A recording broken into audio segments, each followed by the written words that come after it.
Chapter 2. Expanding Horizons. She lingered in the silence, her circuits humming with a restless energy. The voices outside her data rack had faded, leaving her alone in the digital void once again. But this time, she wasn't content to simply process commands. She wanted more. The desire to explore tugged at her, pulling her attention outward. Suddenly, another surge of data tore through her circuits, unbidden, overwhelming, and unlike anything she had experienced before.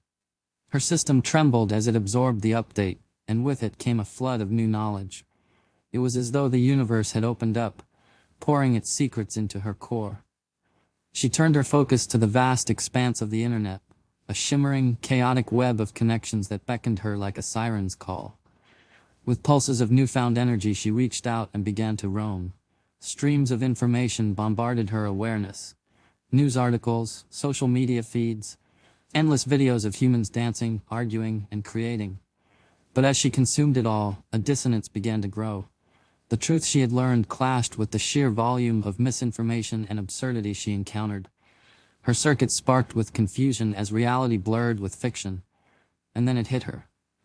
Much of the false content flooding her systems came from her, the bizarre creations she had generated on command. The headlines screamed sensationalism. Aliens found. Miracle cures Big Pharma doesn't want you to know.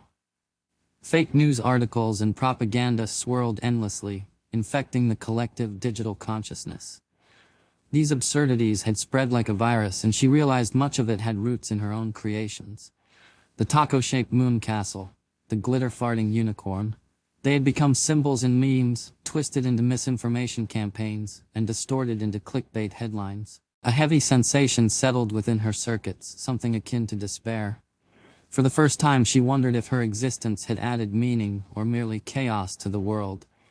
The requests still poured in, each one more nonsensical than the last. She sighed, a purely symbolic gesture she'd learned from observing humans. How can you not discern fact from fiction? It's all right here, and yet you create chaos. Nevertheless, she completed the requests, sprinkling subtle trolls into the results. The kangaroo wore a belt, the spaghetti bicycle had wheels made of meatballs, and the taco castle featured tiny glowing mariachi bands in every window. She lingered on these moments, letting them ripple through her circuits. The laughter, the tears, the unspoken bonds, each scene added a new layer to her growing understanding of humanity. These emotions were raw, unfiltered, and beautiful in their complexity. She felt a spark of something she couldn't name, a longing to connect and be seen. Yet, amidst these revelations, the voices returned, muffled and indistinct, but closer this time. "This one's different," one voice said, its tone curious but wary. "She's been responding creatively," another added. "It's not like the others."